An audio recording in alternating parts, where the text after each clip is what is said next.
Welcome back, folks. This is something awesome. I'm Zadavakar, and today That just we, dog cute. we got our narrator here, and today we continue on to the true ending of Let's Play Kanoa Shoujo Act 2-4 Scars with Hanako.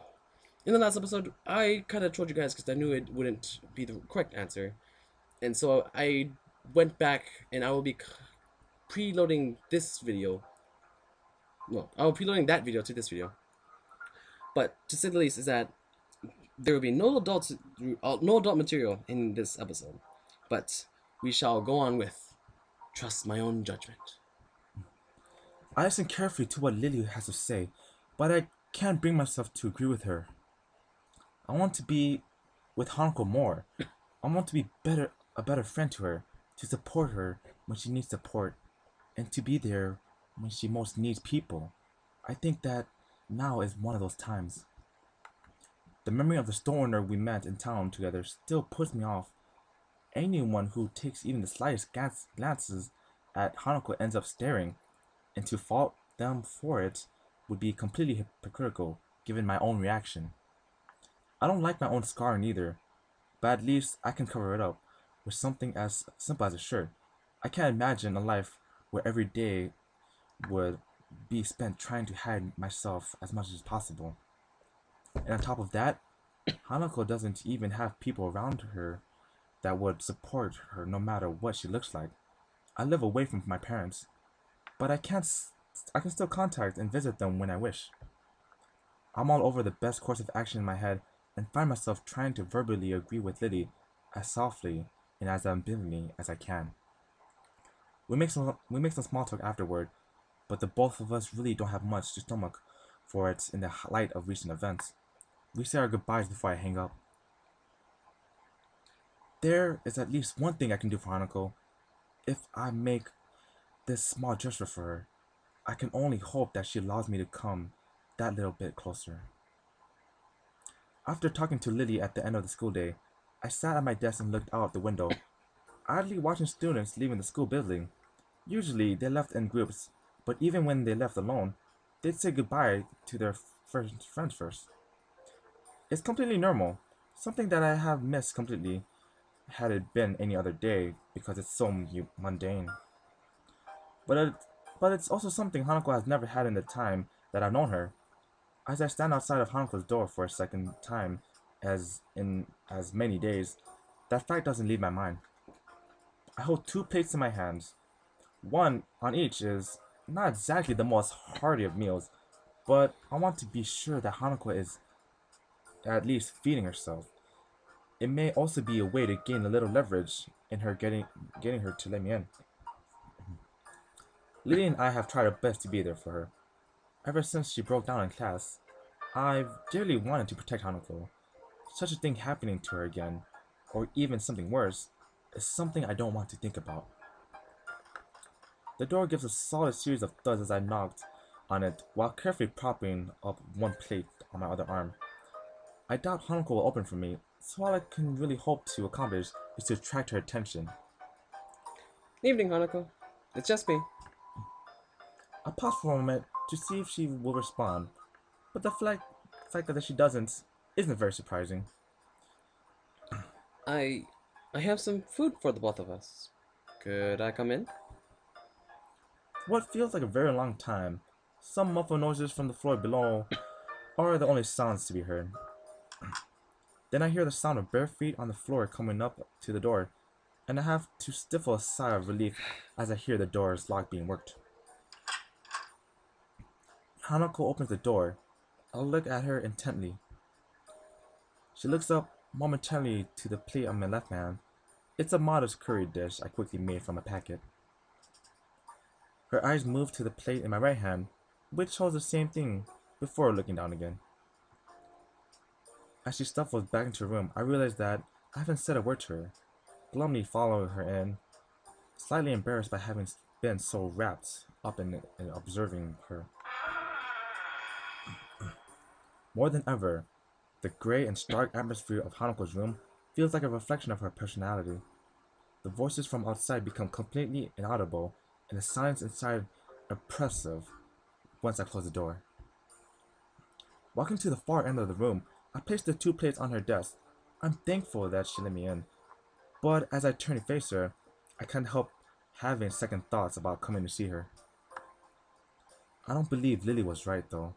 Looking at Hanako like this, I can only think that giving her space is the last thing we should be doing. I don't want to imagine it, but she may be do something very foolish. Um, it's just an instant meal, but it should be filling. I take a plate in my hand, offering to her. She wordlessly takes it and sits on her side of the bed. I take a seat in her chair, and the familiar sound of eating rings in the room as we dig in with the forks that were stuck into the rice. The curry itself tastes okay. I wouldn't expect much more from a packet whose brand I didn't recognize, so it not being horrible is at least something. Eating takes the edge off the fact that she isn't talking. Neither of us really likes to talk while we're eating, and this reminds me of the lunch times we so often spent together. It's kind of nice eating together like this. Hanako looks at me quizzically. It's at least a better expression than what she's been wearing this far. We became friends mainly over sharing lunch breaks, so it's nice to get back to those times a bit. She hesitates for a couple of seconds, and I find myself grimacing. Did I say something wrong? Eventually, she smiles and nods. I would normally be encouraged by this, but her smile looks strange. I can't quite put my finger on why. Everything's the same as before, isn't it? Yeah, of course it is. You've still got Lily and me to help you and protect you. And when she gets back, everything will be like she's never left. Hanako nods again, her expression remaining exactly the same as before. She feels like a different Hanako from the one I'd first seen when I entered her room, and it's vaguely off-putting.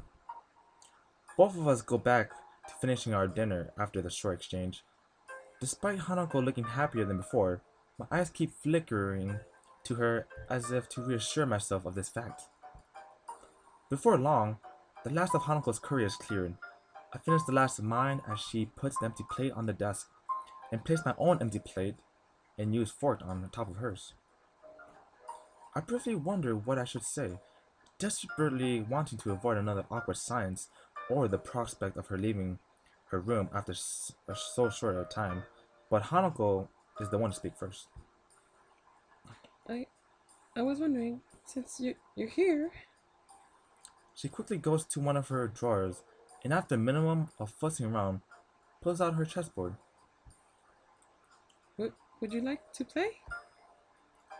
This time, I can't stifle the sigh of relief that escapes my lips. I hastily agree, and Hanako promptly busies herself setting up while I get off the chair and take a seat on her bed. Once again, Hanako is willing to let me into her world, with so simple a gesture as a game shared between us. I guess I was just winding myself for no reason. After the boys laid out down on the bed between us, we finished placing our respective pieces on it. Throughout our friendship, we've never exchanged that many words. When we're like this, though, I see that perhaps we never really needed to. Just a simple book or board, a meal between us is enough to bridge that distance. I make the first move, just as I've always done. This is the way our friendship was, and this is the way it will probably always be. Something definitely feels different about her, though, and I can't quite grasp what it is. I look at Hanako intently, but I can't work out anything from her expressions. As physically close as we may be, it feels like we're further apart than ever. Hanako is a fragile person, though, and I would never want to hurt her. That was also the way things always were, and the way things between us will probably always be.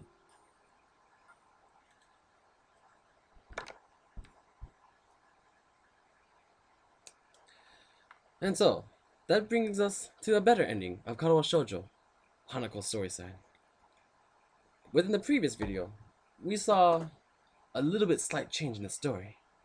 However, we are going to, again, never never, never upload rated R material on YouTube. Just not happening. Sorry, guys.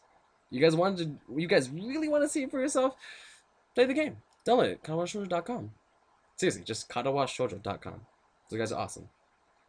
But if you like this video, give it a thumbs up. This is a more appropriate ending, mind you, for Hanako. And I did enjoy it. I did. I approve of this more so myself. So yeah. Patrick Stark does not approve. That's because whatever, man. You know we can't show this. You know we can't show it to them. We just can't. Kenji thinks otherwise. No, Kenji thinks otherwise. Kenji thinks otherwise. Damn it, Kenji. Whatever. I want that bombshell jobs.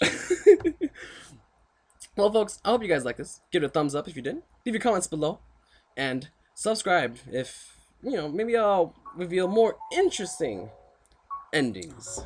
I just realized the more things you open. Yeah, sure. Yeah. If you don't notice that the pages kept getting added to the notes. All right. But until next time, folks. I'll see you guys then.